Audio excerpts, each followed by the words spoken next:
2, 1. And we are live in the present tense with Sam Stewart on 91.7 FM, WNJR Washington, and online at WNJR.org. What is going on, everyone? I hope everyone is having a great Tuesday night. I'm very excited to be back on the radio tonight for the start of Season 7 of the present tense. Last season, on Season 6, we finished with Coach Sonny Boy Blanco and Coach Nick Daza talking about their championship that they won for wrestling in their first year as coaches here at WNJ. And we've got a great episode tonight to kick off Season 7.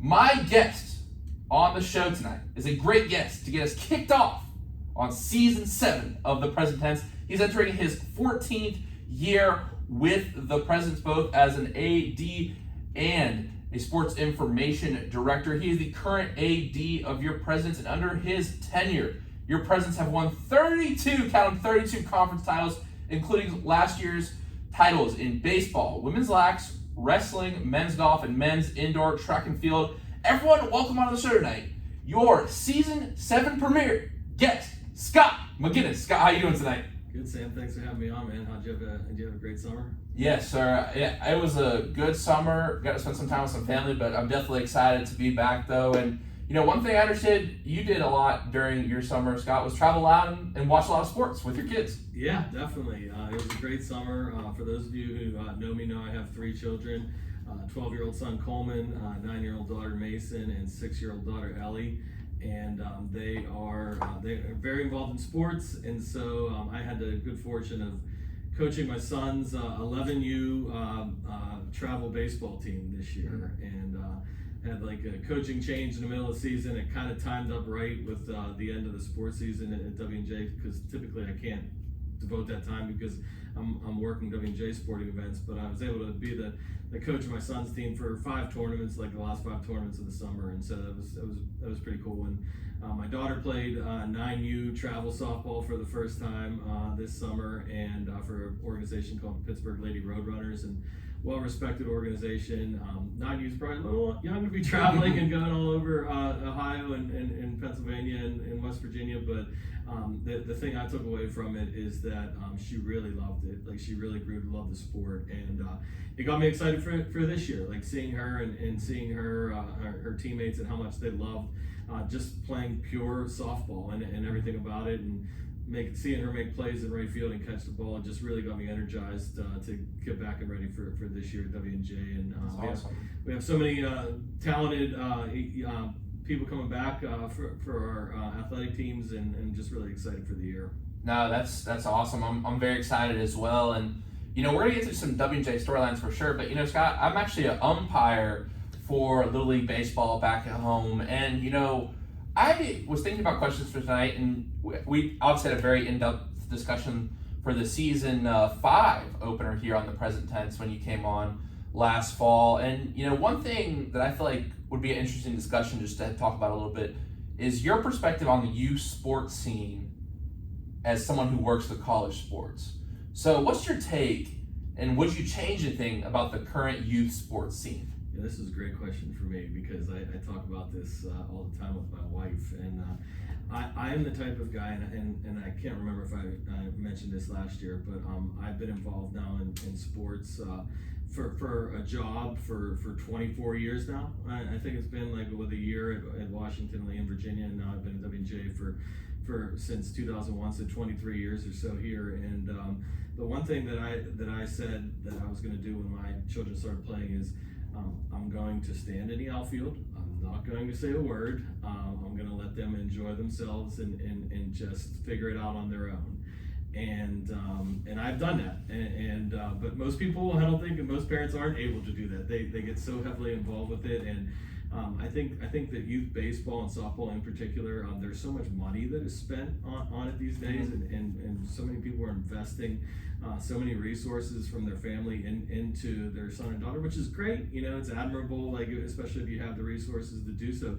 But I think it also just it provides like a pressure on the family, on the children to do well. And so I have made it a point to just stay out of the way. Now I said, like, I was asked to coach this year, so I did like step into that role. I enjoyed it. I had a lot of fun with it. But I saw I saw some things that just I wouldn't I would never see at the college level. You don't want to see that in poor sportsmanship and those type of things, even at really that young of age. Yeah, and my son struggles with it as well at times, like with struggling with adversity and throwing a helmet here and there and throwing it back. I wish you wouldn't do those type of things. I wish a lot of kids wouldn't do that, but I think they just feel so much pressure, and you can look up anything you want to on YouTube these days. You can watch any type of sporting event on television. Like, I think all these children, like, they just envision themselves in that role, and they bring it to their game. And I'll tell you a small, like, funny story. We the first tournament that I coached, we were in Canton, Ohio. And we played.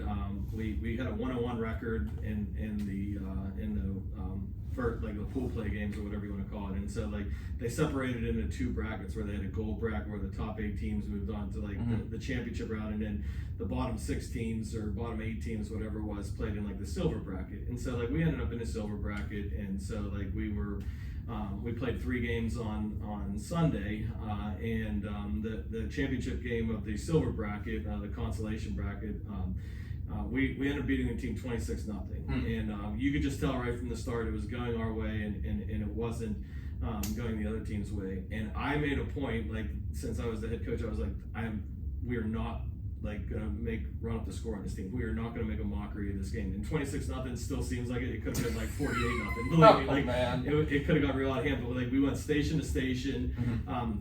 We didn't strike out on purpose. You know, like, we played the game and everything. And the coach of the other team, who ironically, like we were talking before the game, he had a Division III background as a Division III baseball player at Worcester. He was coaching his son's team. And he made a point to come up to me after the handshake line. He was like, "Thank you for what you did there, because that could have gotten really ugly if you guys didn't show good sportsmanship." And so, like, it's there, it's possible. You know, there are people with level heads, but I just think it's gotten too out of control. And I've seen it a little bit in like travel basketball. And granted, my kids are young, and I haven't seen everything yet. But I just feel that society has gone the wrong way for a little bit when it comes to youth sports and travel sports and AAU and that type of culture. I don't think we'll ever get back. You know, I think the community teams, the days of playing for your own community and growing up and then passing it off in middle school or high school and just going on to play for your school teams, I think those days are over. Yeah. Like the rec leagues and the youth leagues, they don't really exist as to where to what most people remember them as anymore. And it's funny because my dad always tells a story where he, like, in his youth baseball team, they wore ripped jeans and white t-shirts and wrote their numbers on them, and now it's like you got 7 jerseys and all this stuff. And I think one thing we're getting at here, and then I just wanted to talk about this a little bit, is just like what people view sports as at the youth level. And I think there's such big money in pro sports now, which has caused there to be big money in college sports, which has caused there to be big money in these travel organizations because people want to get to that college scholarship, that NIL money, and they want to get to the pros. And everyone, when you're young, you think you can get to the pros. And that's a great dream to have, but you need to focus on education. You need to focus on learning the lessons from the game as well. And I feel like we've kind of sacrificed those things for the money, or at least the idea of chasing a possible paycheck in the future. And not only are we doing that, there's people capitalizing on that, like these organizations that, you know, I don't want to name any, but, you know, they'll make you pay a lot of money to be part of the organization, yet you're not really getting the playing time. You don't know the coach. So for me, there's a lot of things with money involved, and as an umpire, I kind of see that sometimes the lessons are forgone, or forsaken rather, from sports. And I think that there's an important aspect of learning lessons as a youth playing sports. Yeah, definitely. I mean, sports are great. Like you've grown up playing sports. Like I've grown up playing sports, been around sports for my job, for most of my adult life, for my entire adult life. And so, like, I know the benefits, and I've seen the benefits of it. Like if you love sports and you're able to do it for a living and continue on, like it doesn't feel like a job, you know. But like I think you're right. Like it's crept all the way. The money and the thought and the belief that this is going to lead to something bigger and this is going to lead to a dream being fulfilled is on everybody's mind. And like you're right about like the uniforms and the ripped jeans and stuff. Like these kids, at the age of 6 and 7, they have their name on their jersey. Walk-up songs. Yeah, walk-up songs, and we're trying to commercialize it and make it too much like an MLB product. And when I first came to W&J, we were one of the first in this area, Division III, to have walk-up songs. Oh, really? The players made a CD for me. A CD? Yeah, wow. What's a CD? Yeah, they know what a CD is. Like, I'm not talking about that thing like financially related or anything. I'm talking about like the disc. Yeah. WNJR probably still has some around here. Yeah, we have some around, some throwbacks. Yeah.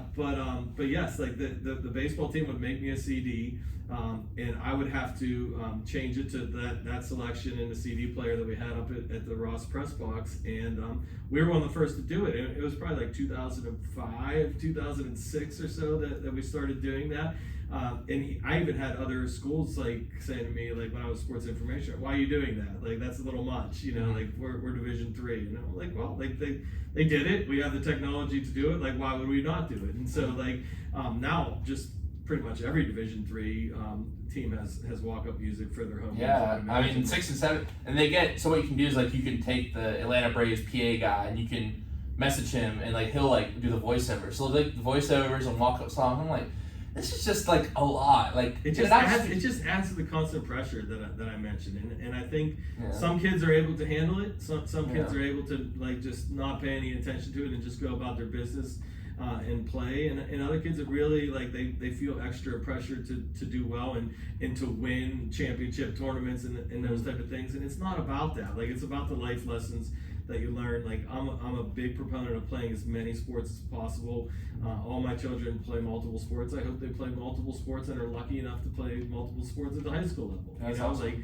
And then I've been talking to some of our teams this far. I like to remind them, like we have the statistics available of the athletes that participated at the high school level in 2021. All that research is available now, and how many of those student athletes went on to play at the college level at any level.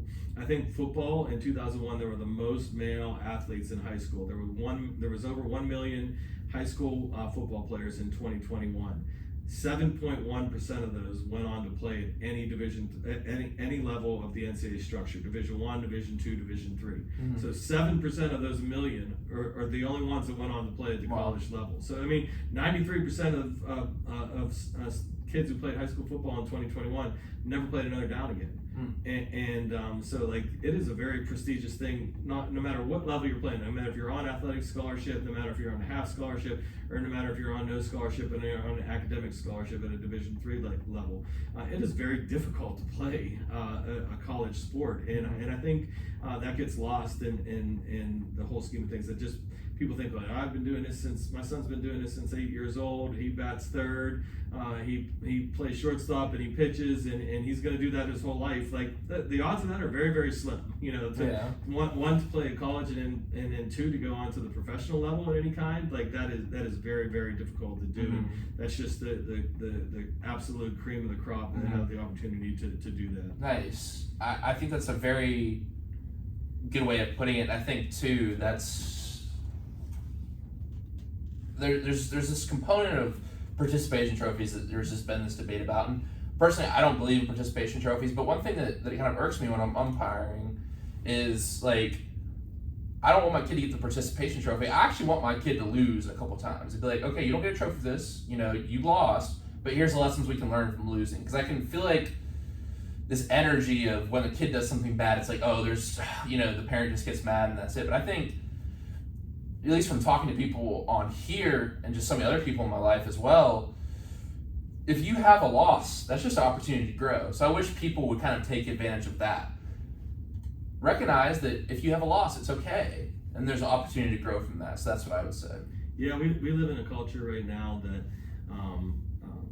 doesn't accept losing very well. Everybody wants to win. Right. And as I said, like I've seen it with my own son at a very young age. He has a real difficulty dealing with adversity. He wants to win very, very much so. Like he watches games on television. He wants to win in his PlayStation just as much as he wants to win on a baseball field or on a basketball court.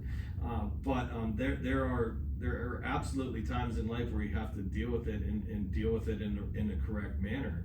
And just talking with some of our coaches, I know that you have immense respect for Coach Mountain, and he's your coach here on this campus.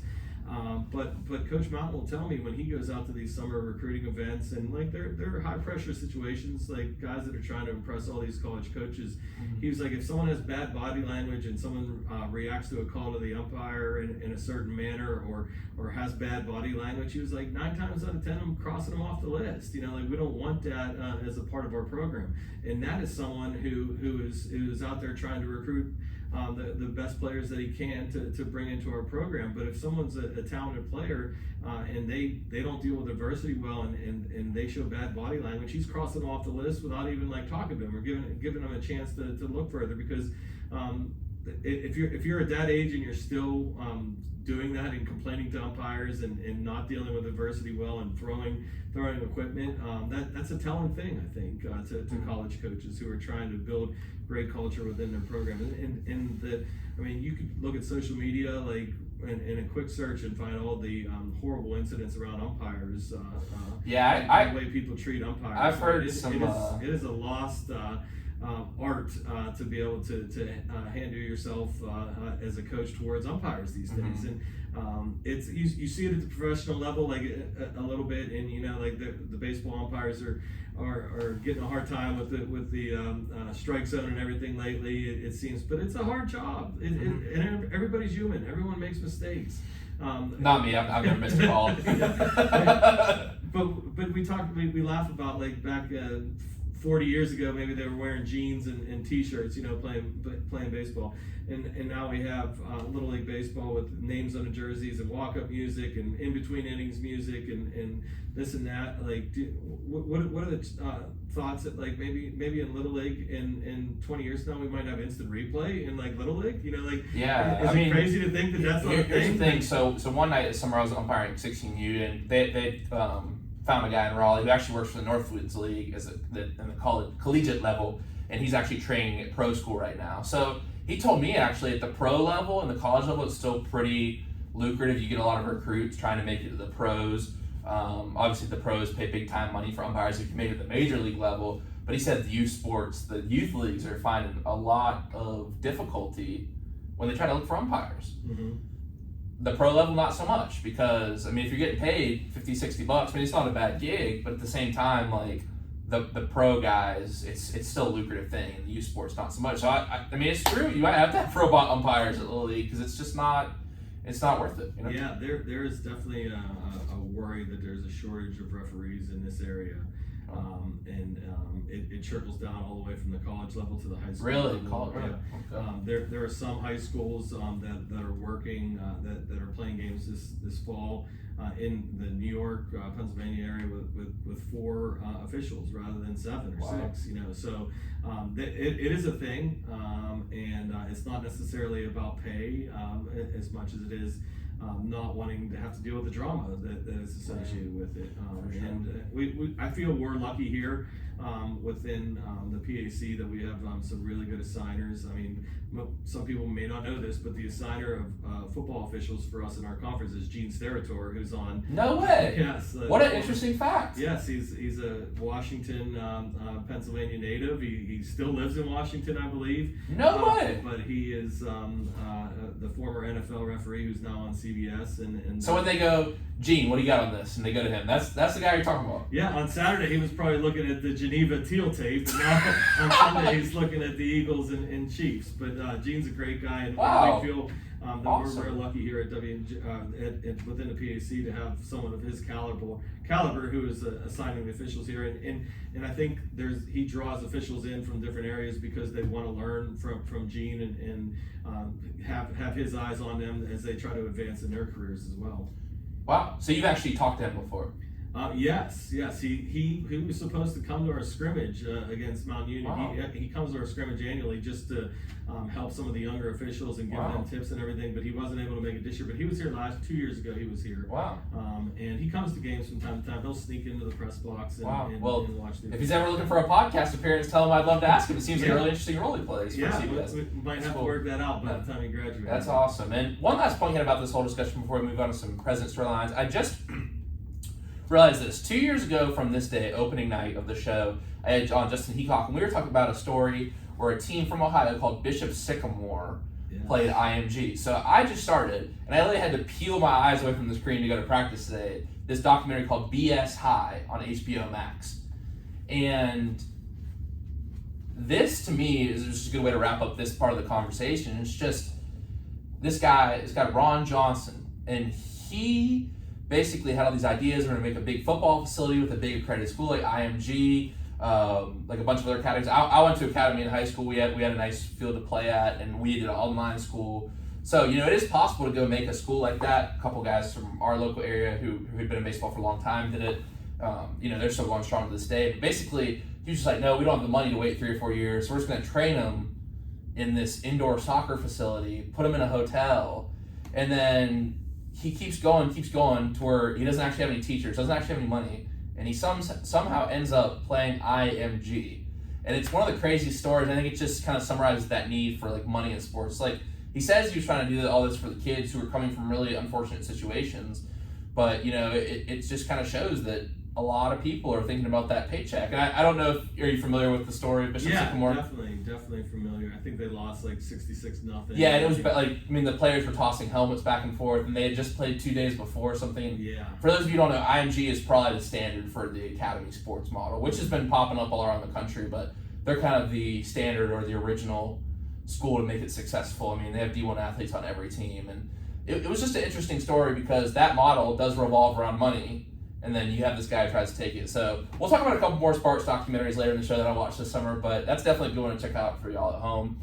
But Scott, let's go ahead and dive into the top presidents' storylines for years. So I know you have a lot of thoughts on this, no doubt, but I'm going to go ahead and read the storylines that pop out to me first, and then you can share yours, we can discuss. Absolutely. So my first storyline is baseball going for 5 straight conference championships. Be 4 in a row 4 after the COVID, because of course there was no conference championship during the COVID year, and trying to make it back to the super regional. You know, it's been a couple years. Baseball, I don't feel like we're satisfied with just winning the pack and getting the regional. We want to get back to the super regional. We want to get back to the World Series. So that's one of my big storylines. Men's and women's basketball going down in the semifinals to Chatham last year. I'm really excited to see the new revamped squad. I know they've got a lot of good players on both teams returning and a lot of good new players as well. Football, trying to come home with his first pack title since 2018. I had Angelo and Tanner Volpatti on the show, and they said they're all in on this year. They said it's time to get back in the PAC winner circle and time to get back to the NCAA playoffs.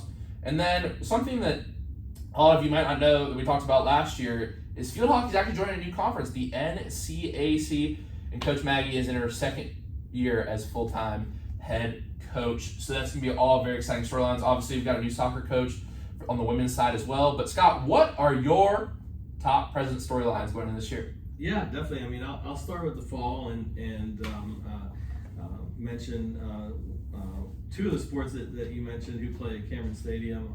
Our football program led by head coach Mike Sirianni, who I was looking over the game notes, and I know he's been one of the most successful coaches that Division III's ever had.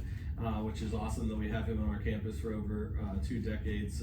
But his winning percentage for coaches who have coached college football at any level for at least 10 years is higher than Dabo Swinney and higher than Nick Saban.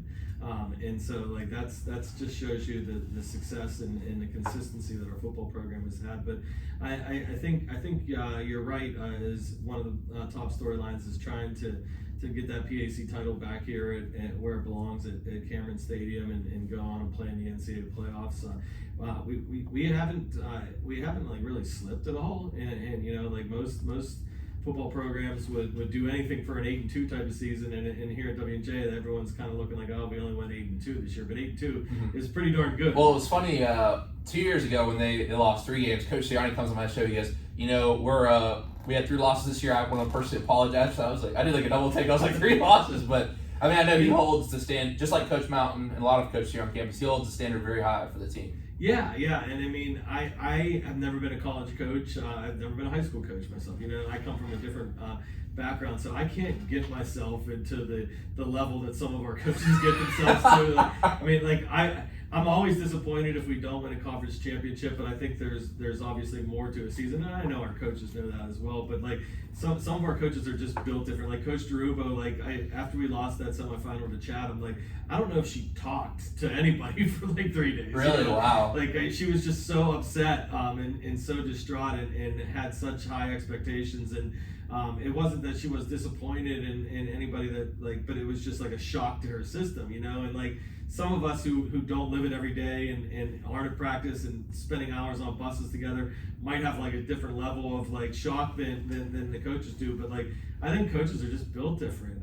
This is not a job. It's a lifestyle. It's part of their lives. On their own personal cell phones, they say hey, this is Coach so and so, leave a message. It's not this is their own personal. This is their lives. Right. And so I can't get myself to that where I'm apologizing for 2 and 3 lost seasons in a football season. But I understand that as well. So I'm excited. I'm excited for I'm always excited this time of year. We lost a lot of really great seniors in a lot of sports. Your sport in particular, baseball, guys like Tyler and Evan, who have been staples of the program for so long. But I'm really excited about the guys who now have a chance, the men and women who now have a chance to prove themselves, who've been waiting in the wings. And I know our football team has plenty of those. I don't want to name all of them because I'll forget somebody, but I know that our football team, starting with Jake Pugh, our starting quarterback. He's going on Thursday night with JP. A good plug for that. But I know that he's been working hard. He looks great. I saw him in the scrimmage against Mount Union. Looked fantastic to me. So really excited about him and Justin Huss coming back from an injury. There's so many storylines within the storyline that I'm just really excited to see that. We play a 10-game PAC schedule, so we don't have any non-conference games. So boom, right from the start this weekend at Latrobe, everything matters. You got to be locked in every single week, and can't afford to drop one to get too far behind in the standings because it's really hard to catch up in the sport of football when you're only playing once a week. So really excited about them. Some newcomers to the program, whether it's transfers or first-year players, I think are really going to make an impact and a difference for the Presidents this fall. And then field hockey, I mentioned as well, joining the North Coast, that's a really exciting thing for us. Not to get into the weeds too much, but we've been in, the PAC does not offer field hockey, does not sponsor field hockey as a conference sport, but we've played in the Empire 8 because the Empire 8 was very gracious to us and offered us a spot to compete in their conference. And we were in the Empire 8 for 15 years now, and so the North Coast, when Allegheny joined the PAC, that kind of left an opening there, and so Allegheny stayed on as an affiliate in field hockey, and that left an opening for W&J to join as well, and it really reduces our travel. We have nothing against the schools in the Empire 8. They were great for us, allowed us to compete in their conference as an affiliate. We won a couple Empire 8 championships and had great success within that conference, but the travel gets to you after a while, and those were long trips. We have a few, Utica, that's a long trip from Washington, PA. And it's not just us as well. Utica has to come to W&J once every other year as well. So it was tough travel on the New York schools as well. But there are some longer trips in the North Coast Athletic Conference.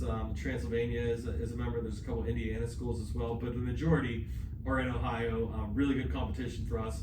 Schools that are very much like W&J, like Kenyon, Denison, Oberlin, Ohio Wesleyan, Worcester. So schools that we feel that we can compete with and that we're really excited to compete with. So just definitely a new frontier for the field hockey program this fall. And I know we have a lot of great returning talent there. Haley Chowiak. What? She corrects me every time. Sorry, Haley. But she's a fantastic player and a scorer for us. Ella Phillips, who's a great two-sport athlete at W&J. Really excited about them and Coach Fee's in her first full year. Last year was more of an interim role as head coach, and so this is really Coach Fee's first full year, and so really excited about her and leading our program. And then when you talk about the sport of soccer, we have a new head coach, Dan Dubjay, joining us. Has 20 years of experience coaching college soccer, and has done a great job already in getting used to the team. They had a scrimmage against one of the best teams in the country, Carnegie Mellon, the other day, and fared pretty well against CMU, and so we know what to expect. And then so we go from one end of the spectrum for a guy in his first year at WJ to a guy in his 33rd year at WJ who coaches our men's team, Ian McDonald. And really looking for the men's soccer program to get back and compete for a conference championship this year. It's not too long ago that we were celebrating conference championship in that sport, and really want to see them get off to a good start this fall as well. No, that's awesome. And I've talked to a couple of soccer guys who are good friends of the show, and they said that this is a really talented group, one of the most talented groups they've had in their time here. At least my friends in the senior class have said that, so I'm really excited to see them pick the pitch. Yeah, I mean, we have some talented teams, and it's all about confidence and belief.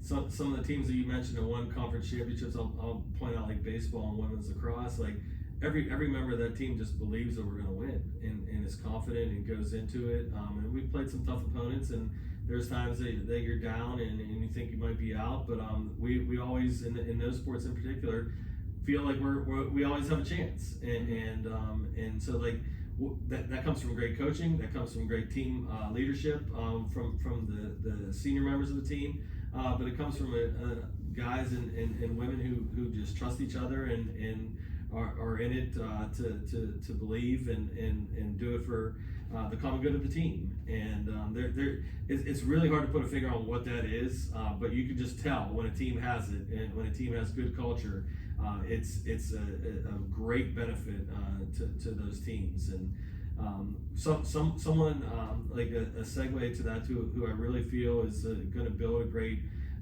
culture and continue, I should say, a great culture is another new coach who is our head cross country and track and field coach, Andy Upton. Andy comes to W&J after 19 years of experience at Bethany College, right down the road, where he served in the same role there. And he's someone who's coming in and just has been a great addition to our staff in only a couple of weeks. So really excited for Coach Upton, and he hired Paul Collier, who just graduated from W&J as his assistant coach, and so really looking forward to cross country and track and field. There's some great talent on both of those teams, and Coach Workman, who left and took a different position over the summer, did a wonderful job in building those programs up, and we really hope that Coach Upton can lead us to our next PAC championship. We won the men's indoor title last year, hoping that we can maybe win a title here in the fall with men's or women's cross country. But you mentioned names like Cassie Carr and Claire Anderson and Brock Pennington, Julian Paul, Nate Shiro. When it comes to the track and field season, there's some really talented men and women. Anna Stroop is another one. Really talented men and women who are on that cross country track and field team that Coach Upton's really excited to start working with. Yeah, that's an awesome summary of things to come in the fall. And before we dive too much into maybe some things that we're going to do looking forward, I want to ask you a little bit about something in the past. What was your favorite memory from last year's athletic calendar? I think I might have an idea of what it was because you mentioned it during the awards ceremony, but what was your favorite memory from last year? Well, I mean, like, I hate being narrowed down to one. So, but like, I'm trying to think of men's indoor track and field was obviously great. I remember being at a basketball game and following the live results on my phone and trying to figure out if we had a chance or not. But really, like, I was at my daughter's softball game, and they were playing. This was like her first tournament, or I think. It was a cold day in the spring, and I was. My son had a baseball game, I think. We didn't have anything going on at home at W&J, and my son was in a baseball tournament, so my wife had him. I had my daughter at a softball tournament in like Beaver Falls. I forget where we were at. And our men's golf team was playing in the championship game at our championship tournament, and so we were down 12 strokes going into the final round, like down. We were in third place, And so like I'm following the results on my phone. And I'm like, man, like we have a chance here. Like we're coming back. Like this is pretty amazing. And like to come back in 12 strokes in one round in golf is pretty ridiculous, especially having to catapult over 2 teams. And I was falling and I was falling and I was like, I think we have a chance. I'm texting Aaron Thompson, our SID, and I'm like, am I seeing this right? Like, are we seeing it? And I was like, I didn't want to text coach or call coach because he's obviously on the course and working so hard and everything. And then it got down to the last hole, and I think we were we had a stroke lead. Andrew Platt, clutch 2 putt. Yeah, he said he was trying to get the first one, but then he had to tap it in the second one. So. Yeah, and so Andrew was down to the 18th hole, and like his score came in as a 4, a par on the hole. And I said to myself, I think we won. And I nearly like started tearing up. I was in center field on a cold, like miserable day in Beaver Falls, and I nearly started like to tear up because I knew how meaningful it was to come back and have that type of comeback in a game. I knew how meaningful it was for Coach Cluck. He's been through a lot lately. He has some health issues that he's been working through and everything. But I just knew how meaningful it was for anybody associated with the college to have a team come back like that in an amazing manner and have a freshman do it on the 18th hole in the most clutch like situation. That was a pretty special moment, and I wasn't even there for that. I was watching on my phone, thanks to Golfstat. But it was a pretty special moment, and it was definitely one. Like off the top of my head, I've already moved on to this coming year, but off the top of my head, that is something that I will never forget. I thought you were gonna go with the one you said, the awards of when we beat Allegheny in the women's lacrosse championship, and then as they're celebrating on the field, Evan Santee blasted home run to basically, put us into the top seed because thankfully Coach Rush and his Chatham squad beat Grove City on the last day. So that was pretty amazing as well. Yeah. Like, that wasn't like a championship moment for both teams, but like it kind of did help us win the championship in baseball. But that was amazing that we're celebrating a championship and then boom, Evan hits the bomb. Yeah, no, that was a great memory. A lot of great memories from Santee and Horv, like you said, and the rest of the seniors last year. And one thing, Scott, that was personal, memory for me last year that was very special was getting to host that award ceremony. And one thing that I wanted to ask you about is I talked about how people and why people are drawn to the stories in sports. Why we wear the jerseys of our favorite athletes. We don't necessarily wear shirts with our favorite movie characters on it often. I mean, I do sometimes, but like we don't necessarily sport our favorite characters from books or movies in the same way. We don't wear the shoes of movie characters. We wear the shoes of athletes. We want to be like our favorite athletes. It's that old saying, be like Mike. What do you feel like draws people to the stories that sports give us? Yeah, I mean, that's a good question. To me, sports tell a story and they have a quick story as well. A game can last 2 hours. It could last 3 hours. You see an ebb and flow. Oh, you just sound like Coach Mountain right there. I didn't steal that from him, I promise. But it does have a fairly quick ending to it in certain circumstances. You know who won and who lost. There are some sports where you could tie, obviously. But there's always a story, and it always ends. And then tomorrow there's another story.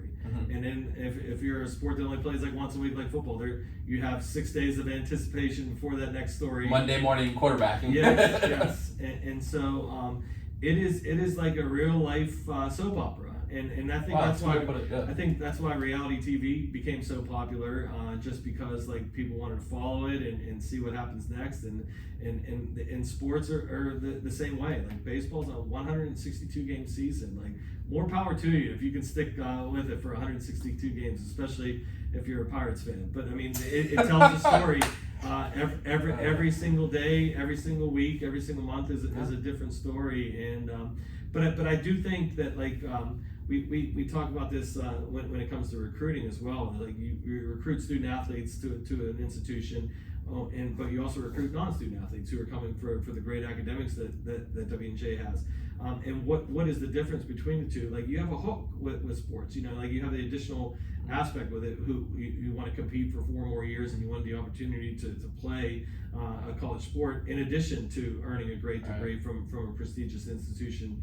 like W&J. So like we talk about all the time, like what is the difference with sports? It's the competitive nature of it. It has a win-loss, you know, like it at the end of the day, like you could say like I'm a winner, or in the day you could be walking with your head down saying like, you know, like I lost and I'm gonna fight back and do it again tomorrow. But it is a story every single time, no matter how you look at it. And you could look at it from a developmental perspective, and it's an early season game, and we don't care as much if we win or lose. We always want to win. But then at the end of the season, you know, like it gets to be a very important time of year, and things are a lot different than game one. I feel like it in a way, like you're talking about, it continues on day after week, week after month. It's very similar to how life is. Life, the story is really never ending. I mean, until you die, which is a part of life, but there's really no ending to your story. You might have a good day, you might have a bad day, but then the sun comes up tomorrow. The season ends, there's a whole other champion next year. There's a whole other champion after year for that. There's never an ending. And on any given day in life, there's not necessarily an ending point. We only have one ending point in life. And in sports, most people retire, that's kind of their ending point. But sports and life are so similar in that way, in the sense of when you're in the season, when you're in the middle of your life, trying to figure things out, it's a constant thing. You never finish with the work, and you're never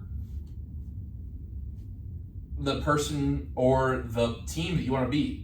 Only one team gets to win the championship every year. You know, Nikola Jokic got to win his first ring this year. He had been knocked out of the playoffs many times before that. So don't necessarily, I don't really know how to put it any other way than that. It's just, you have this story in sports is ever evolving, and I feel like our stories in life and who we are as people keep evolving, just like the teams and players that we like. Yeah, I mean, I think we live in a world that everybody strives for perfection. And whether it's on social media and seeing what other people do and thinking that they're perfect, and quickly realizing that nobody's perfect. Mm-hmm. In my lifetime, I'm 45 years old. I was born in 1977. The best athlete and the most dominant athlete that I've ever witnessed is Michael Jordan, by far, bar none. I mean, that is the end of story in any sport. And what drove him was that he wanted to be the best every single day, and it was never good enough. He worked harder than anybody, and it was never good enough. He didn't compare himself to anybody else, and he just went out and was the best every single day. And he wasn't perfect. Nobody's perfect by any stretch of the imagination. Like, he had flaws in different aspects of his life, I'm sure. But he was driven every single day to be better and to try something different, and to make sure that every year that he was celebrating and he was hoisting the trophy up at the end of the year. And that's what drove him, and that's what drives all athletes, to try to be better every single day. But the man who I feel was the most perfect athlete and the one that achieved at the highest level, you can watch some of the docs on him and The Last Dance and everything. Like, nobody was going to outwork him. Nobody was going to have a bigger heart or drive than he had, and that's what made him good. But I think there's so many athletes that are obviously like that. And the one thing that I've noticed, in not to just keep going back to the youth sports and everything, and when I see athletes that get frustrated and make it out or don't make a basket in a basketball game, or have a wide open goal and blow it 75 yards by and think it's the end of the world, like, I'm only 45 years old. I'm not trying to be like a philosopher by any stretch. Hey, I'm a philosopher. We can have this philosophical conversation. Yeah, like I'm not that type of person. You know, like I was born in Monroeville, Pennsylvania. Like, I'm not. I went to Gateway High School, Shippensburg. I feel like I'm in a confessional right now. Hey, I said for sure we get deep tonight. I went to Catholic church on Saturday night in Canonsburg, the St. Oscar Romero Parish. And I walked in, and Bishop Zubik, the bishop of the Archdiocese of Pittsburgh, was ordaining the new pastor of the church. I walked in, I was like, wow, Bishop Zubik's here. Like, this is really cool. Like, so now I feel like I'm in a confession again, because I feel like I did something wrong, and I'm confessing here to Sam. But going back to the youth sports, like, I've been around and I've seen a lot of it, like, and like, there's just no reason to have your head down. There's no reason to think the world's coming to an end. There's no reason to think that, like, to go through life and just be flat out like miserable, like on a daily basis, or to think that a sporting event should affect like your day, you know, and it's really hard. There's so many pressures in today's world, and like I think a lot of young people especially try to be perfect and try to be like someone who like just be yourself, you know, like don't try to be like the perfect person that you think is out there and a great athlete that's this or that. Like everybody has flaws, everybody has issues, everybody has problems, you know, and like too often or not, like in like yelling at each other and yelling at teammates and yelling at your kids and everything. I'm like, I'm not gonna do that. Like I'm gonna be hard on my kids, I'm gonna be tough on my kids, but like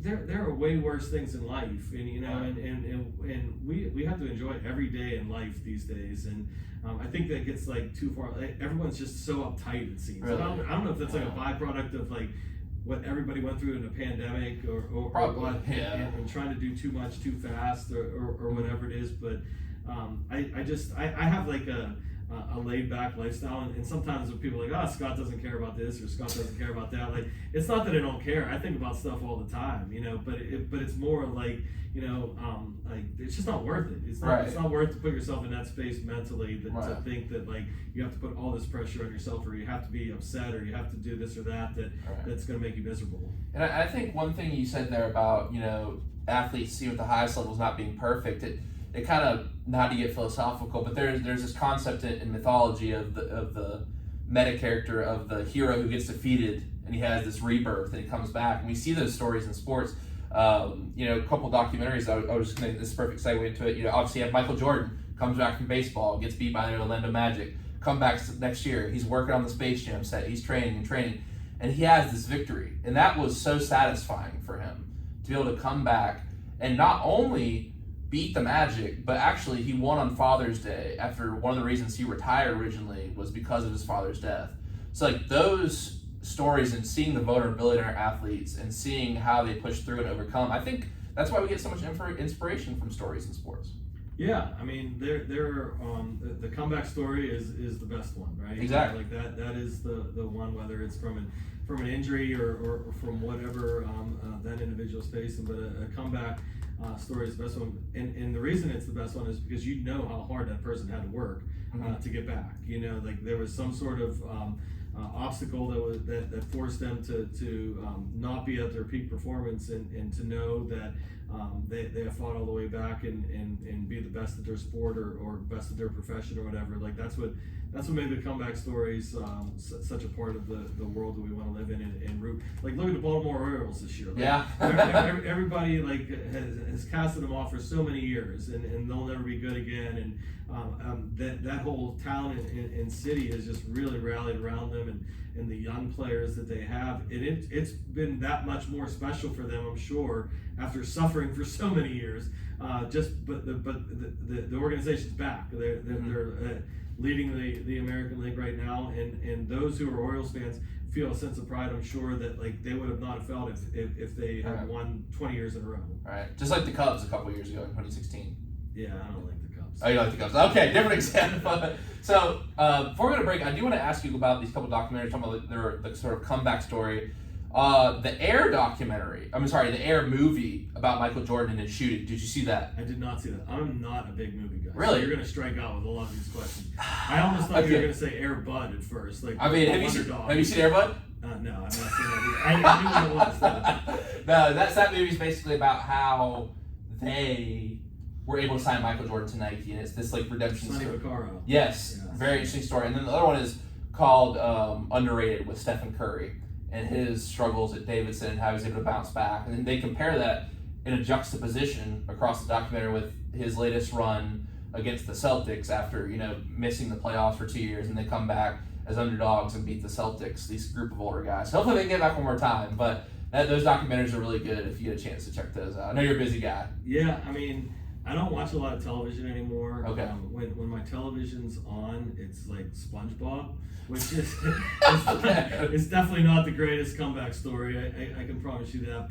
But I need to get into some of these docs. Like I heard there was one about like the Florida Gators on Netflix. Yeah. And then a couple that you mentioned, and then Johnny Manziel. Yeah. So I'm hoping that I can watch some of these. Yeah, I need to about the Florida one. I heard they left certain parts of the story out. It's like because there was a lot of guys who got in trouble on that team. So I can't believe what you see on social media, Sam. You gotta watch it. I gotta watch it for myself. That's what I said. I prefaced it. I said that's what I've heard. So Scott, we're gonna go to break right now. But last time I didn't give you an extremely fair trivia question. It's a little tough. So me and my girlfriend, we took a trip to the Heinz History Center this weekend. Nice. It was a great time. Yes. And you know what? I found my trivia question. So you know how this goes. I'll ask you the question. You'll have time to think about it during the break. And we have a product here in Pittsburgh that is pretty world famous. It is Heinz, the Heinz brand. Used to be Heinz Field. Now it's AccuSure. Yes. Right? There is a new Heinz Field, though. I don't know if you saw that. No, I did not. Aliquippa's high school field is now Heinz Field. They did it this summer. I feel like that's not the same, though. You know what I mean? Don't say that to some of the Quip fans around here. Oh, man. I better watch out when I walk out of the studio. Coach Bobich, he loves Aliquippa. Don't say that. Okay, I gotcha. And so, obviously, Heinz is known for their ketchup, but what was the first Heinz product that was commercially sold? Was it A, mustard, B, pickles, C, horseradish, or D, mayo? We'll get your answer after the break. We're listening to some Adele. You're listening to the Season 7 premiere of the Present Tense, 91.7 FM at WNJR Washington and online at WNJR.org.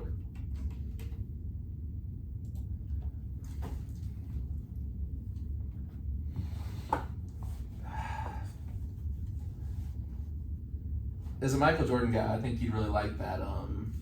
Yeah, that air, Doc. I do want to see that because Sonny Vaccaro is from Trafford, Pennsylvania. Really? He's on the east side of Pittsburgh. We're close to where I grew up. Great cast. They have Ben Affleck is the Matt Damon and then Chris Tucker. I was definitely looking forward to it. Like honestly, I am not a movie person. That's right. See, I do not have the time. Like our family doesn't have the time to like just sit down there and do it. Like I know. I got you. Yeah. I got you. I would say that like I need to like get into like the mood and like I don't ever have like 5 hours worth. Yeah, that's what I'm saying. You're a busy guy. You're a busy guy. I sometimes break them up in pieces. You know what I mean? Without the kids, like it would be a different story. But they always want to play and they want to go outside. No, that's good. That's good. It's better that way. Yeah. No, for sure. If you get a chance though, at some point, Amazon Prime Air, you'd appreciate it as a Jordan fan with all the strings I had to pull. Because Nike was basically this really renowned track and field company, but their basketball department was about to go by the wayside. Yeah. And this guy, he goes, I see Michael Jordan take this shot for Dean Smith. Dean Smith calls him as a freshman to make the shot in the championship game for UNC. And he makes it. He's like, this is our guy. And everyone's like, no, we didn't go with this guy. And then rest is history. And actually, the significant thing is Michael Jordan now gets a royalty from every Jordan shoe bought. That was part of the contract that they didn't want to do. But his mother was very, we get really into Michael Jordan lore because he's actually from North Carolina, so Wilmington. So we were all really excited to see it. So yeah, I remember when his father was killed.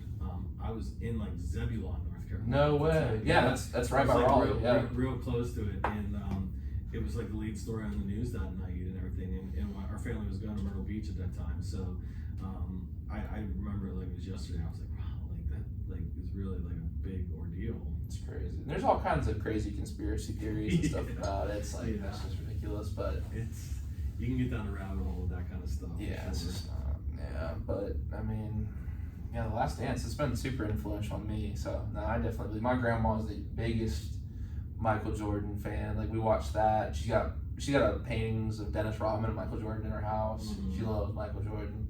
Yeah, living through those times, it was just. I wish I would have got to see him play. It was surreal. It was definitely surreal. Like he was like an otherworldly like figure, and the only other time that I was like starstruck with someone like that was I interned for the U.S. Open in Oakmont, two Oakmonts ago. The one that was won by Angel Cabrera.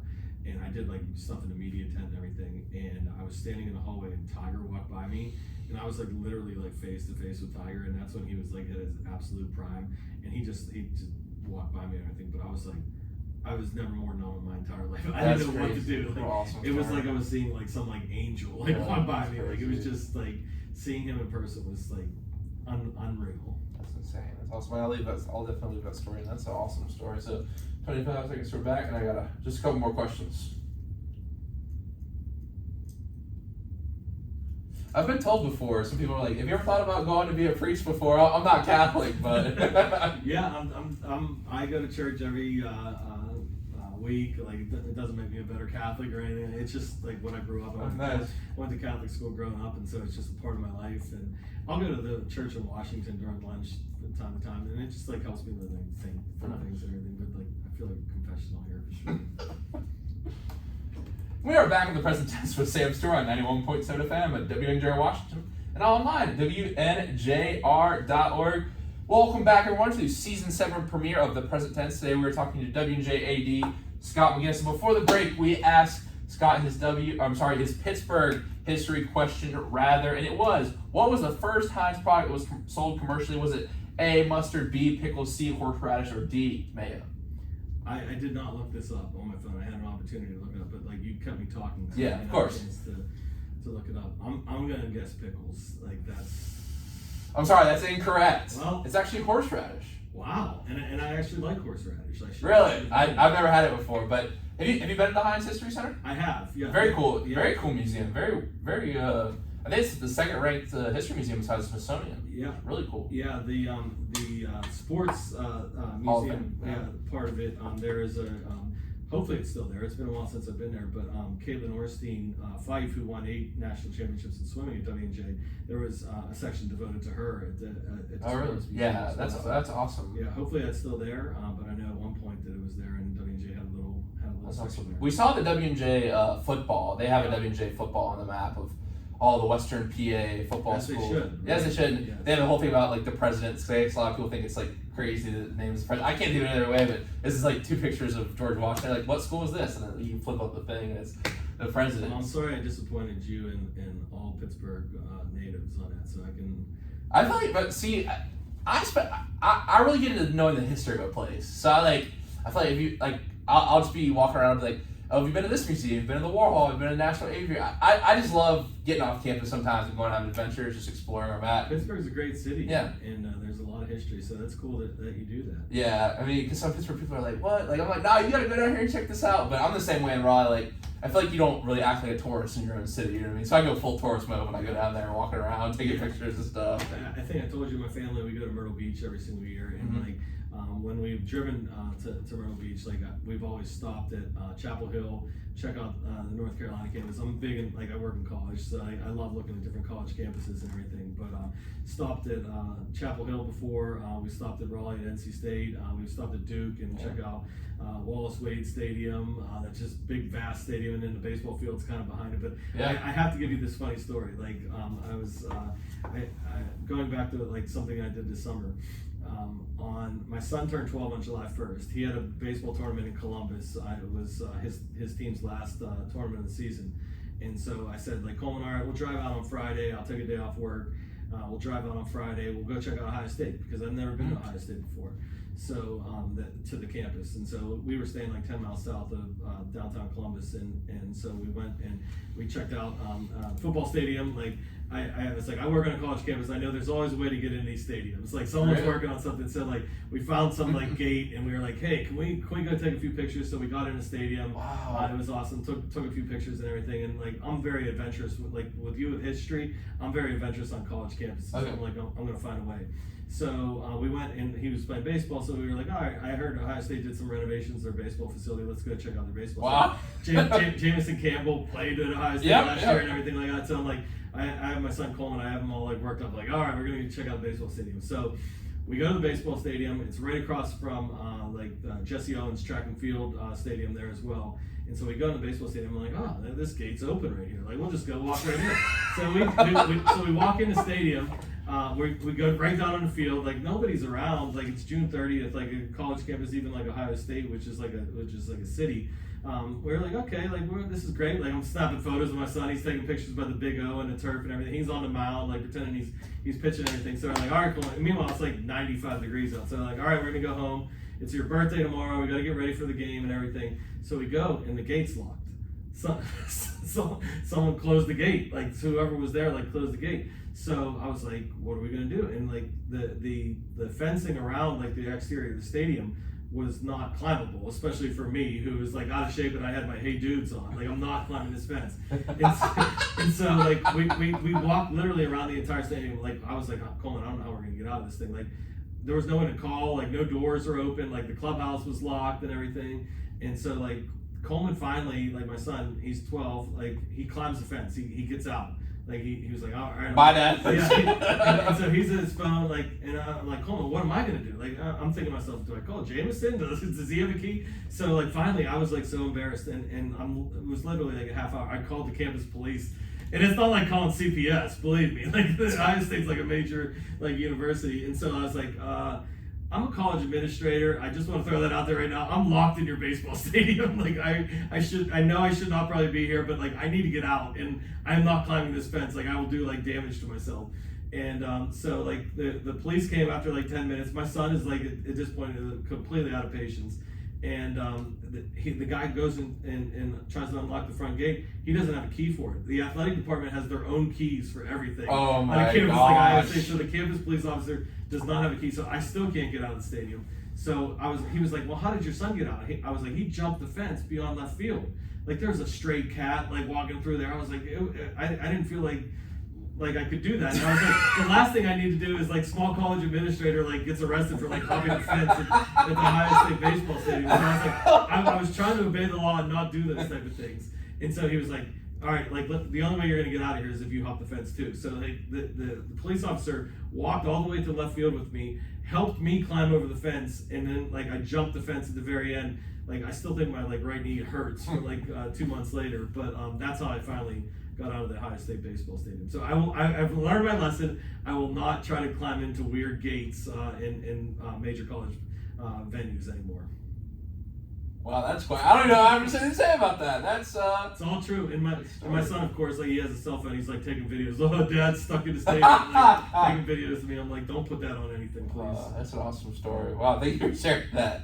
Thank you for sharing that. Now, Scott, one thing I was listening to really intently to in our last discussion was a story you told about you used to put all the results on voice recording and people could listen, and you said only one person was listening, and one time you didn't post it and they got mad, and you said even if one person's doing it, it's worth it. So that takes a lot of drive, and I've struggled, at times, feeling like, I'm working on this show and I wanted to grow, especially in the early years. Like I didn't feel like I was getting to the point where I wanted to do the views or whatever. Like that was what I was focused on.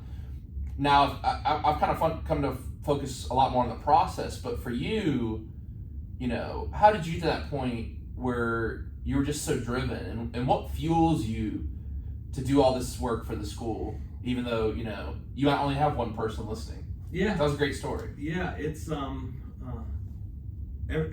I have I grew up with a strong work ethic, and that was instilled by my parents, and to work hard at everything that you do, and to do things the right way, and to if this is the way that they're going to do it at Ohio State, that's the way you should try to do it at W&J. You may not have the resources available, you may not have the staffing available to do it at W&J the way Ohio State does, but the basic tenets of what you do, we should do that the same way here at W&J. We should do things the right way, and we should strive to be better every single day, and to work hard. And that means like not doing it for 4 weeks of the season, and saying like, hey, we did enough. We worked really hard for 4 weeks. So we got like middling results or whatever. No, you do it for 12 weeks. Like you do it throughout the entire season and do it the right way.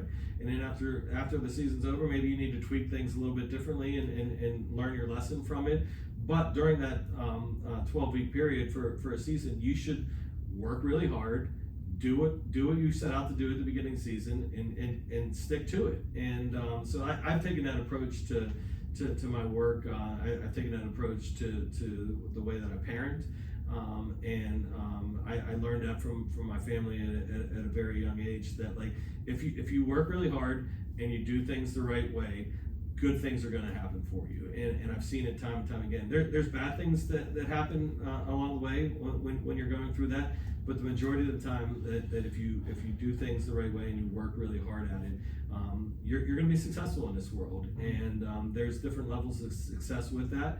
Some people are more talented at certain things, and that's part of life. But I hope my children, and I hope that I can teach the W&J students as well, that like if you work really hard at it and you stick to it and you keep after it, you have a leg up in this world. And as long as you don't give up and you keep going after it and keep working hard at it, keep working at your craft, you're gonna be good. What is this, show 131? Yes, sir. For you now? Yes, sir. Like, do you feel that you're a heck of a lot better doing 131 of these shows than you were doing your first? Oh, for sure. I was sweating. I was nervous. Yeah. But like, there's a comfort level you get, and like you work really hard at this. People probably don't realize. Like, I'm looking at your notes and all the prep work that you do, but like you probably prep differently for show 131 than you did for show 1 or show 2, and you know, so like that's the same thing that I'm talking about right here. Is like someone that like feels that like they're making a difference, like on a small campus like this, and you have.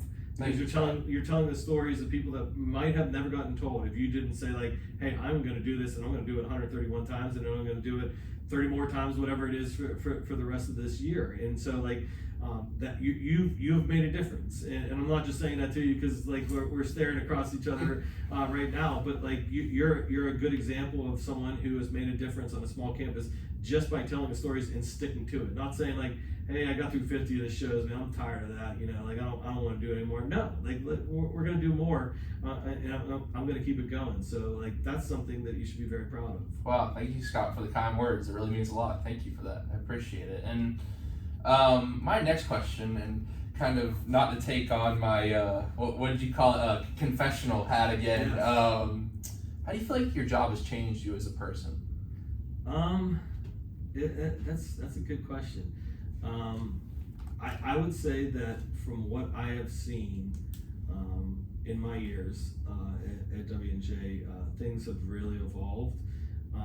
But I would say that some of the negative things that I've seen in sports and some of the things that have been difficult to deal with me have made me a better person in the end, and a better father and a better husband probably in the end. Because I would say like I'm not going to do that, you know, like I'm not going to act that way. I'm not going to I've seen what acting like that can happen, and I'm not going to do that. I'm not going to bring that into my personal life. Excuse me. For someone who loves sports, I would say that my job has really defined that like this is what I like to do, and did I think when I first started at W&J that I would be doing this 23 years later and working in athletics 23 years later? No, I didn't think so. I didn't really know what I wanted to do, and I knew I liked sports and I wanted to give it a try, so I just like kept doing it. But I've learned that it comes naturally to me, and if I moved on from W&J someday, I think I still would be involved in many sports in many different ways, whether it's through my kids or whether that's through a future job. It's just something that I enjoy. I'm proud of the fact that I can be an athletic director at a great institution like Washington and Jefferson. But I've learned that there's wrongs out there, and there's no real reason to bring those into my life. I will say they are few and far between. Like the wrongs that I've seen, 98% of what I've seen at W&J has been a positive. But like with different competitions and different things, you see the ugly side of the business sometimes, and you see some of those type of things. We've had incidents this year that like kind of make me like shake my head, and very small in nature, but like things like that like I just I try to avoid from my personal life. Now, to kind of segue into something that actually a lot of students had a question about when I kind of brought this up, my questions for you, and I asked around a lot, and you know I kind of had the idea to ask this, but it seemed like a lot of people were interested. Obviously, you're pretty involved in the hiring process and dealing with personnel on campus as far as coaches go. So your ideal coaching candidate, what do you look for when you want to bring them into the W&J family? Great question. I think it's multifaceted, but first and foremost, I want to bring someone in who, when I call references and when I ask some different people who may know them better than I do, have give great recommendations and have respect for that individual, especially someone who's been doing it for many years, and not just going off of the references that are on someone's resume, but like to network and find out the people who really know who this individual is, and is this person a good person? Would they be a good addition to our family at WJ? Not necessarily would they be a great coach, not necessarily would they be a great recruiter, and are they going to just go out and knock it out of the park recruiting, but are they a good person first and foremost?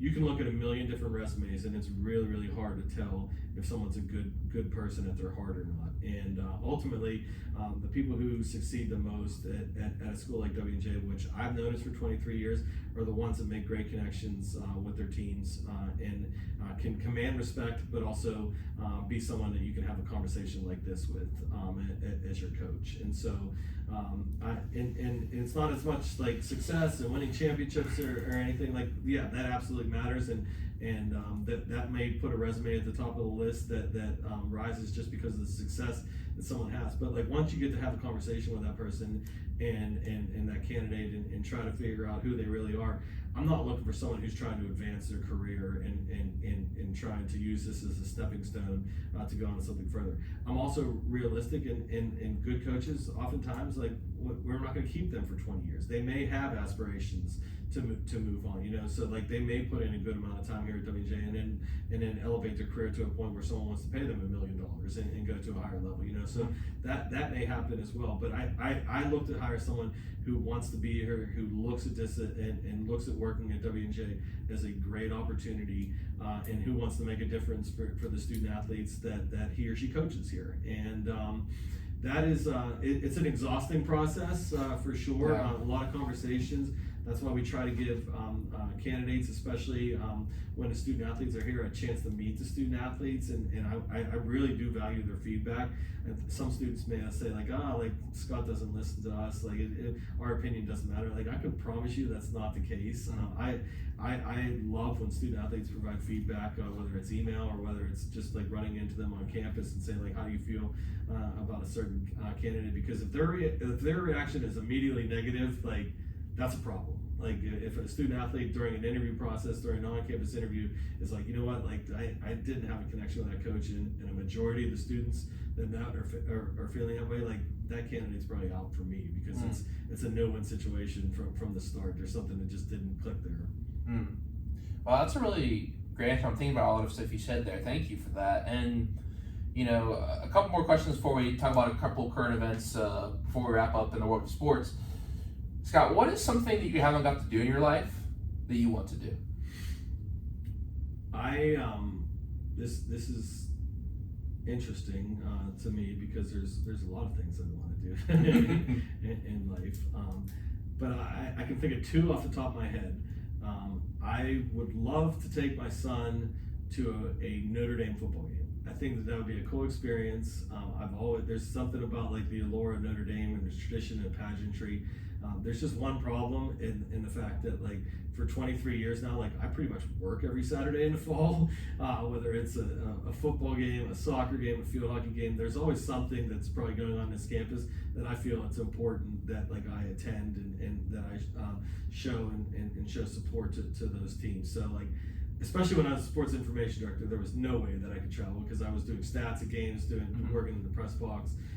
But I've always wanted to do that. And the other thing that I've really struggled to ever get to is, I actually love horse racing. A lot of people don't know that about me, but I've always been infatuated with horse racing. Nikola Jokic, have you heard it? Have you heard it? Like, it's funny, when he won the championship, he's just standing there drinking a beer. The horse racing, he's jumping up. He's like, I gotta go see my horses. He wasn't even that excited after they won the championship. It's funny, but go ahead. What were you saying? It's been a tough summer for horse racing enthusiasts as well, because like the industry has been struggling a little bit with the Saratoga meet. There's been a lot of horses that have been injured and unfortunately have passed away because of it. So it's been a tough summer for horse racing. But I've always wanted to go to the Kentucky Derby. Like, I think that going to the Kentucky Derby would be a really cool experience. 100,000+ people there.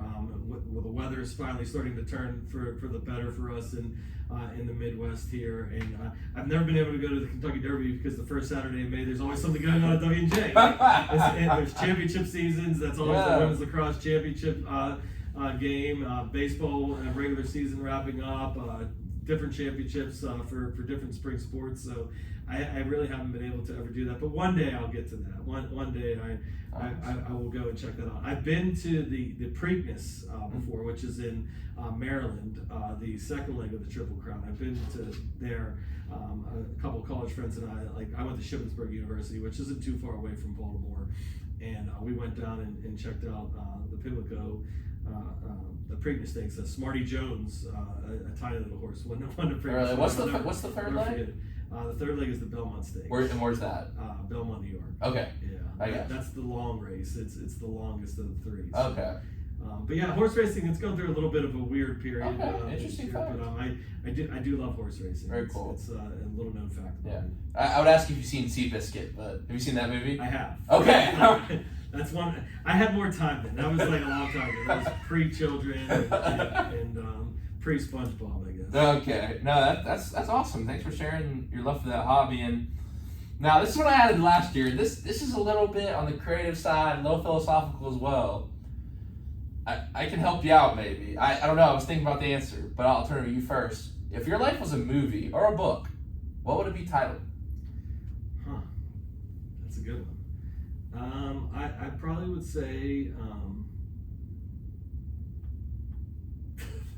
I joke about this all the time. So but I've had a lot of life experiences, and I feel like if there was a book about the first 45 years of my life, it could be a pretty interesting one. But I would call it 45 in silver, because I have silver hair and I'm only 45 years old. I had gray hair when I was 26. I mean, my hair's almost white now, and it's not necessarily the stress of the job, but I guess it plays a role into it. But 45 in silver would probably be my best guess. I'm not meaning to laugh, man. I'm not trying to laugh. I don't know if you're trying to be serious. No, I'm okay. I'm being that's kind of serious, but that's just who I am. I joke about those kind of things. Oh, that's awesome. That's awesome. Yeah, a part of me that only the people that truly know me, and it's hard to get to know every student athlete on the campus. But I like to joke. I like to laugh. I like to have fun. Well, even kind of surprised me, the Ohio State story. I feel like most people wouldn't be comfortable sharing that story. I feel like one of the great skills in life is being able to laugh at yourself. I feel like I definitely get to be a better host when I share funny stories about myself. Yeah, I mean I'm a very humble person. I expect us to do great things as an athletic department. I expect a lot of myself as the leader of the department and everything. But I like to do it by having fun. I like to joke around. There's a lot of things in my life. My family, I tell corny dad jokes all the time. Awesome. And my family, they just roll their eyes at me. But I try to embarrass my kids as much as possible. When I go through a drive-through, I really try to embarrass them. And the Dairy Queen in Washington, they probably know my voice by name. When the guy with a real monotonous voice comes up, he's gonna have all these stupid jokes, and I joke about the price of blizzards getting out of control with inflation and everything. And so that's kind of who I am. The people that know me know I like to laugh quite a bit. You might have to share some dad jokes. I really appreciate the dad jokes. I really appreciate them. Now, Scott, I want to ask you a couple questions about, and thank you for all the answers to those really deep questions. Couple questions about current events, and then we'll go to our wrap-up segment. So I don't know if you saw Noah Lyles, a track and field athlete, called out NBA players by saying that's not the world championship. He says just an American title. So what's your thoughts on this? Is it right for any sport to call themselves the world champion? Because I feel like if you could say anyone, I feel like basketball does have a lot of international players. Giannis, Luka, Jokic, Embiid. These are some of the best players in the game today. So in a way, I feel like that club that wins from America is going to beat any other club. Now football and baseball, that might be different with the teams in the Dominican Republic, Puerto Rico, Japan has probably the second best pro league in the world. So what are your thoughts on this, Scott? You're probably not going to like my answer to this one, but I just think that this is one of the problems with social media because it's just one person's opinion, it doesn't really matter. This is what I do. This is what commentators do. They talk about stuff that doesn't matter. I understand that, but that's one man's opinion. In the whole scheme of things, he's not speaking for the whole track and field world or anything like that. He's just giving his opinion on things, and people are wrong a lot. there's no answer to that question. I don't think. To be fair, Greg Popovich said it in 2010. Yeah, I mean, hey, if you want to have your opinion, have your opinion. Like, there's nothing wrong with it. Who are you and I to sit here in Washington, Pennsylvania, and to say that like he's right or wrong? It's his opinion. Like, right, but that's the fun. Like, think about is Kevin Durant losing any sleep over this, or whether he won the World Championship? I mean, Kevin Durant, he has that. With the Warriors? He has that burner account, so he had that burner account. So I don't know. He might be losing sleep over social media. Like, it's ruining the world. I'm telling you, it truly. But here's the thing though. I think in the current sports world, it's like fun to, at least for me, I think, like, and I know sometimes I even get mad at sometimes why you comparing players so much. You're getting, doing too much to appreciate their greatness. But I think it does allow you to have like some cool conversation. Now everyone gets opinion, everyone's a sports commentator, but I mean a lot of the stuff that like these guys like Stephen A, Shannon Sharp, all those guys. I'm not the biggest fan of their programs, but like at the end of the day, they talk about a lot of stuff that's kind of hypothetical like this. You know what I mean? So I get what you mean though. I mean, for me, growing up with social media, it's like those kind of sports debates are fun. You know what I mean? As long as they stay like that, like it just like everything gets like so amplified. Like, all right, we have a dull period of sports right now. Like, it's the worst right now. Yeah. And so like we're gonna make a big deal about Noah Lyles, and I saw it on social media as well, and like I was like, like that's someone's opinion. Like, what's the big? But everyone wants to make it into a story, especially when. I would like to say that like if this was week 2 of the NFL season and the Ryder Cup was going on now and college football was in high gear, like no one would have paid any attention to that probably. But like it's just a dead period. So yeah, no, it's a good point. No, I did not think you were going that way with the question. I like the answer to that. That was very very nuanced. And something that came up today is Shohei Ohtani, and 434 career RBIs, 38 wins, 608 strikeouts. 1.08 walks, hits for innings pitched. He has a UCL tear and won't pitch the remainder of the season, but he's hitting a 275 average so far. A lot of people think Babe Ruth is the greatest baseball player of all time, Scott. He did both, just like Shohei Ohtani. It's possible he could have maybe made the Hall of Fame if he would have stayed with pitching. It's possible Shohei Ohtani's next contract is over $50 million per year for a total of $500 million or somewhere north of that. Is it possible that Shohei Ohtani, when it's all said and done, will be the greatest baseball player of all time? I think it is. I do. What he has done, nobody else has really ever done before. As a longtime Pittsburgh Pirates fan, I remember there was a year that the Pirates drafted number 1 overall, I believe, maybe number 2, but a guy by the name of John Van Benskoten. Who pitched and was a two-way player at Kent State, and he was thought that he was this unbelievable player in college, and like he was going to be the one that tries it, and this was early 2000, and he was going to be the one that tries it and does it at the major league level, and one of the first to do it in however many years, and it's just really hard to do. Like he was a highly talented prospect, and he couldn't make it. He made it to the major leagues as a pitcher, but it wasn't really ever in the cards for him, I guess, as a hitter. But did he get a fair chance? I don't know. But it's really hard. It's really hard to make the major leagues in one of those, let alone to make the major leagues and be the best there is, both pitching and hitting. So I've been a baseball fan my whole life. I don't think I've ever seen a better baseball player than Ohtani. Like what he does, and to do it at the level that he does it. I mean, if he was like a 220 hitter, like who was hitting home runs, like maybe like still question it. It would still be unbelievably impressive that he does it. But to have the numbers that he has, and to be one of the best position players / DH / and also be a pitcher, like. Truly remarkable. Probably one of the greatest athletes, and maybe we don't recognize it enough because the Angels have never made it to the playoffs, right, and have advanced to the postseason like when they've had him there. But maybe that's the reason we're not like appreciating it enough. At the East Coast, you don't get to see a lot of their games unless you stay up late. But the game, the doubleheader that he had when he pulled off the amazing feat, I mean, like that's pure insanity. Like people don't realize how difficult it is to do what he did at that level. Yeah, and I mean it's true. Their record has not been great in the time he's been there. They're second to worst in their division. They're 12.5 games back right now, only above the A's, who are just they're getting ready to move to Vegas. So tough because the A's have had such good runs in the past, but it's it's coming to a halt for them. But it's it's kind of one of those sad things. But back to Ohtani, I think a couple of nuanced points there.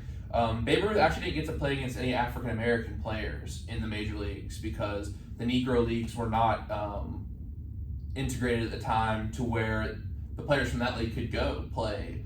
You think about players like Satchel Paige, Jackie Robinson. Jackie Robinson was a 28-year-old rookie. Satchel Paige was in the later part. Like, what if those players could have played at the same time? You know what I mean? I think that changes. And also, you have a lot of international players now that Shohei Ohtani is playing against. Talking about the World Championship, like, baseball is a very diverse sport from players all around the world. So I think he's doing it also against better competition. So yeah, I mean, there's no doubt about that. That can't be disputed. Yeah. It really can't. So thank you for those opinions, Scott. And I just want to say thank you for coming on the show tonight. Is it okay if I give our quote of the day tonight? Last time you had a really good quote of the day, but I've got one I'd like to bring today. Is that okay if I share it? You go ahead. You take care of it. All right. So last time Scott told us a great one. It was the saddest thing in life is wasted potential, and that is talent. Yeah. Wasted talent. Yeah. And that is from the movie The Bronx Tale. Yeah. Great quote. And tonight I wanted to actually read a verse from the scripture. I'm a religious person, but you don't necessarily have to be religious to appreciate this quote. It is from Ecclesiastes 11:4, and it is, "Whoever watches the wind will not plant, whoever looks at the clouds will not reap." And to me, well, what this means, me and my friend EJ Thompson, we used to talk about this all the time. There's seasons of sowing and there's seasons of reaping, meaning you have to be able to plant the seeds, and then eventually you're going to get fruit that you can have from the seeds that you worked hard to plant. And looking at this quote, if you watch the wind, if you're trying to figure out the right time and the right conditions to plant your seeds, you have to just get started somewhere. You have to plant your seeds. And then it says, "Whoever looks at the clouds will not reap." And for me, if you're constantly looking to see if your hard work is going to pay off, is the rain going to come down on the seeds I've planted? Is the rain going to come down on the seeds I've planted? You're never going to grow. You just have to keep working and tending to your field, so to speak. And if we take the metaphor of that a little bit, I think sometimes in life we expect things. I've done the work. I'm in the right place. Why am I not getting rewarded? Why am I not getting rewarded? I think the important key is to just keep working, to literally put your hands and keep your eyes in the dirt and just keep working. And I think eventually, at least when you expect it, you'll get to pick the fruits that you sowed. So that's great. And I mean, it kind of is similar to what I said earlier about keeping your head down, like working hard. The one thing that I did mention with that like kind of goes with your quote and from the scripture is to be patient. Patience is a lost virtue today.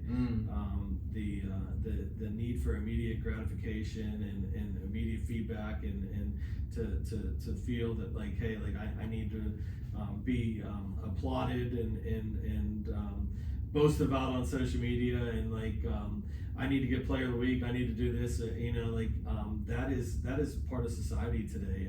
But you just gotta be patient. Those who deserve it in the end, who are patient and who can stay humble about it and keep their eyes focused and work really hard, it absolutely always pays off. It clearly does. So great quote and great thought to start the year. Thank you, Scott. I really appreciate you coming on tonight. This has been a really fun conversation. Right at 9:30. It's been a great hour and a half show to kick off the year. And if students want to get in contact with you at all or reach out for any opportunities in SID, I just want to give you an opportunity to say how students can reach you and the SID department that works under you. Yeah, definitely. Both myself and Aaron Thompson, our offices are inside Salvetti Gym. Like we have a window that looks out onto the basketball court. I would say stop by and say hello anytime. My office is always open. I had a couple students that popped in today to talk about a few things, and so but you can always email me. I'm a big email guy. Like I'm always emailing things out. Like maybe that's like too old school. Maybe similar to Coach Mountain. He started to do some texting, but Coach Mountain. He's big on the emails. Yeah. Email is a great way, I believe, to communicate. Maybe that's the 45 and silver, and old schoolness to me. But I do rely on email a lot. So I will answer an email pretty much any hour of the day. So that's another great way to see me as well. But if you see me standing in the end zone of a football game, or see me in the goal line of a soccer game on the out of bounds line, come and talk to me. Like I enjoy like watching our teams and being there to support their teams, but I also want to try to get to know as many student athletes as possible. And so like, please don't be afraid to come talk to me. A lot of times people think like you go to talk to an administrator or a director of any position at a college or a high school these days, that it has to be a bad thing. You know, you might be in trouble if you have to talk to the director or whatever.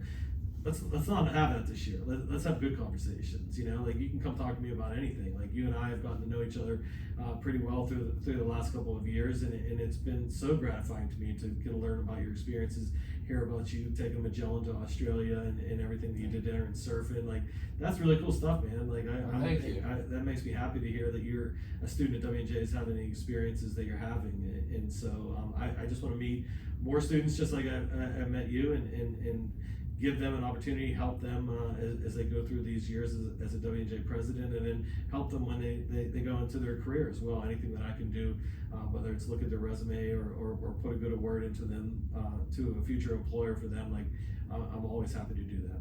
Well, thank you for the kind words, Scott, and thank you for everything you do for all the student athletes here. You know, from the off season, the season, you're always doing stuff. So I want to say thank you very much, and thank you for coming on tonight. Yeah, man. Thanks for having me, Sam. Good luck this year, buddy. Thank you. I really appreciate it. All right, folks, we are back with the second episode of the season, Thursday at 8 p.m. Jake Pugh and J.P. Paduzzi will be joining the show. I've had both of them on the show before. Like Scott said, they're getting reloaded for a big year this year. The squad's looking good. We're going to preview the season before their first game in St. Vincent. We've also got volleyball and field hockey preview edition coming next week. So big things coming. I'm so excited to be back in the studio. We're going to have a lot of fun this year. It's going to be a blast. So make sure you tune in and make sure to have a good night. Remember to live in the present tense.